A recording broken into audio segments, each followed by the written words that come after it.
Yes, perfect. So I'm sorry I wasn't able to be there in person. As you're all very aware, the rules for visas, particularly for Ireland, are troublesome. So today we're going to be discussing the right to resist. And to start with, I'll be citing a poem by the poet of the Egyptian Revolution, Mustafa Brahim, where he gives and provides a great critique of liberalism. Well, he says, they save sea turtles, and yet they kill human animals. That is one cause, and that is another. How to be a white angel with half of your morality. You fight for freedom, and yet you annihilate liberation movements. He ends his poem by differentiating the difference between a cause and a struggle, between a qadiyya and a kifah. And this is where my discussion here starts. It seems that international law is oblivious to its own history. We seem to all agree that decolonization is indeed an international legal obligation, and yet the decolonization that happened in the 1960s and 70s seems to be remembered as an act that just happened by itself, not through active acts of national liberation by national liberation movements who gave their lives away, who were tortured, maimed, and atrocities committed against them in their fight to get their own rights and freedoms. Conveniently, that history has been shed aside, and the right to resistance has become an unspeakable right. In my journey to discuss this right in international legal forums, I have faced ridicule and a lack of being taken seriously due to the fact that this is not seen as a part of the positivist framework of international law. Perhaps not liberal enough for the liberal eye that is very happy to discuss freedom and human rights, but not happy to discuss liberation. And here is a liberal eye that doesn't look at the history of colonization and understand what colonial domination and subjugation and exploitation mean.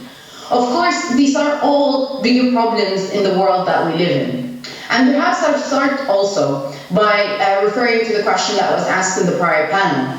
When we engage with international law, we were told that we need to conform to a specific way of seeing the world. What I'm arguing for is an engagement with international law that is premised on agency, a harmonized reading of international law that takes the histories of states of the global south seriously, and that takes the question of justice seriously over the technicalities of positivism. And of course, when we situate our discussion of Palestine, we look at the context of our discussion, as clearly elucidated by different actors in the advisory opinion case at the International Court of Justice recently in February regarding the illegality of Israeli occupation.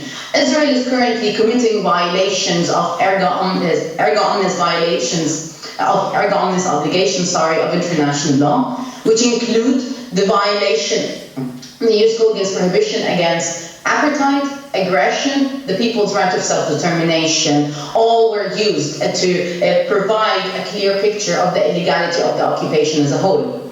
I take that further by saying that it seems quite ridiculous that up until now, within international legal circles, we don't just directly call it by its name: alien domination, subjugation and exploitation, settler colonization, and that is indeed an international legal category. The only reason why this has been blurred is due to the Oslo Accords and what I call the Oslo effect, the attempt to blur the context of which we speak. If anything, the ongoing genocide has reminded us of the severity of the settler colonial project and its nature. Palestine, being a contemporary form of colonization, allows us to see in its extremity the reality of power relations. The premise to argue that the Palestinian people have the right of struggle by all means available at their end starts from the idea that the denial of this right in a case where the international community is not seized, rather the international community is complicit by third states failing to enact their obligations under the ILC draft articles, and being directly complicit in the illegalities being taken, when we look at the situation of the Palestinian people, to deny them the right of resistance is de facto to deny the right to dignity and the right to equality and equal rights. Furthermore, as asserted by representatives of liberation movements in the Tricontinental Conference of 1966, when we speak of the right of resistance, we are not going outside of the parameters of international law. Rather, we're offering the world a harmonized reading of international law that takes the premises of the international legal system seriously. I would add that we would definitely reach this conclusion if we are to take the state practice of states of the Global South as well as the literature and scholarship of its scholars seriously. This is a bigger problem in the doctrine of sources that is very steeped into its Eurocentricity and incapable to go beyond its blind spots. The right to resist is a logical result of the right of self-determination, which lies at the heart of our international legal system. It is a trap when we say that self-determination is only fulfilled by statehood. Sadly, the Palestinian Authority seems to still be stuck at that juncture, and which is a historical mistake that states of the Global South have fallen into. The right of self-determination is practiced in a multitude of ways, as asserted by the International Court of Justice in the Chagos case. The denial of self-determination will inevitably lead to further conflict in contravention to the UN Charter. This point has been asserted in the Universal Declaration of Human Rights, which says, and I quote, "It is essential, if man is not to be compelled to have recourse as a last resort to rebellion against tyranny and oppression, that human rights should be protected by law." And here we can understand that within that logic, it is quite obvious that in the case of severe denial of human rights, it is only natural for humans to rebel. Of course, this was also recognized in the Declaration on the Granting of Independence to Peoples, which said that the denial of the people's right of self-determination will inevitably lead to the proliferation of violence and war. Furthermore, the right of people to struggle by all means available at their end was repeatedly recognized in the UN General Assembly during the 1960s, 70s, and even in more recent times. It was also asserted in the UN Security Council, most recently asserted by the Human Rights Council in relation to Palestine in Resolution 5528.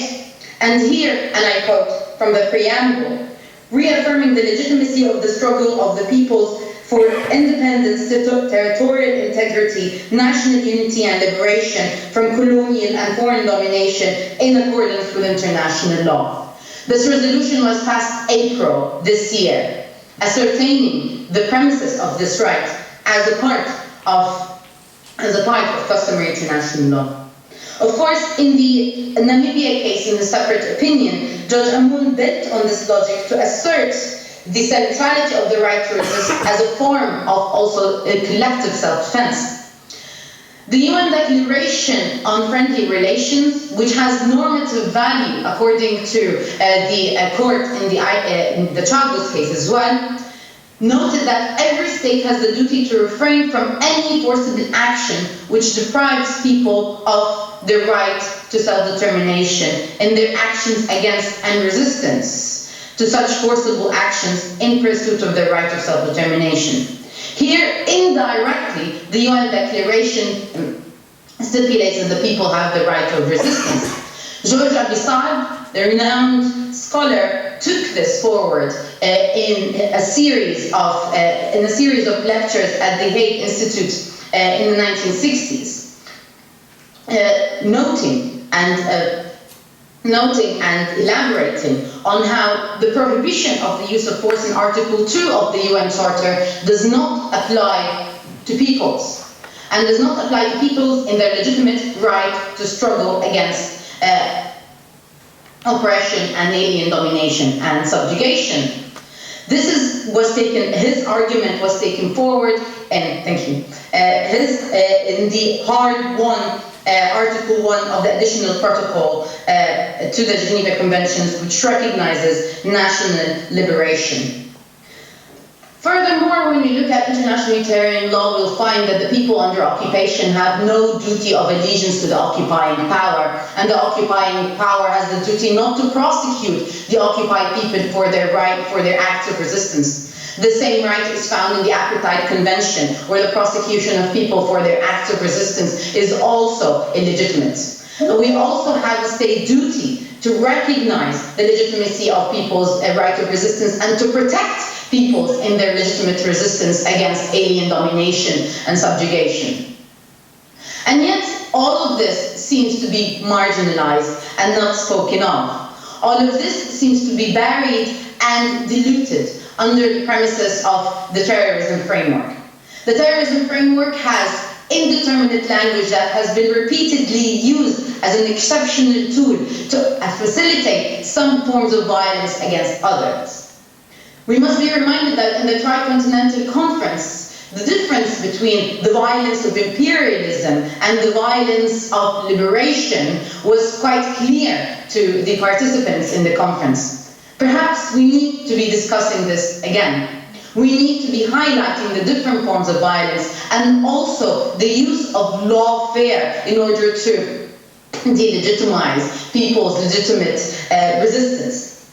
And of course, it is a tricky piece to call upon the terrorism framework in the context of settler colonization. Perhaps calling every single liberation movement in history a terrorist organization should have been a red light for us to be careful not to use that framework within the context, within a settler colonial context.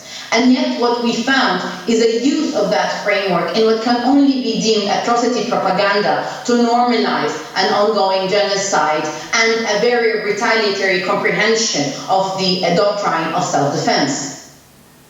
Herein, when we have the larger picture, we realize that perhaps we are at a moment where we need to revive a very important critique of international law, where the negation of critique becomes a bloody act, and where a certain liberal understanding, a conservative reading of international law works as a way to normalize violence, and to normalize violence against an oppressed population. Perhaps this is the time where a reading of international law that is steeped in the agency of oppressed people is here.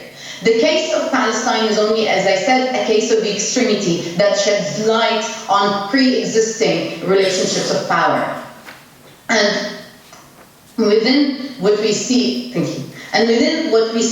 nowadays, we have seen a normalization of power dynamics that only facilitates some forms of violence over other forms of violence that come from the asymmetry of aerial bombardment repeatedly against the subjugated population.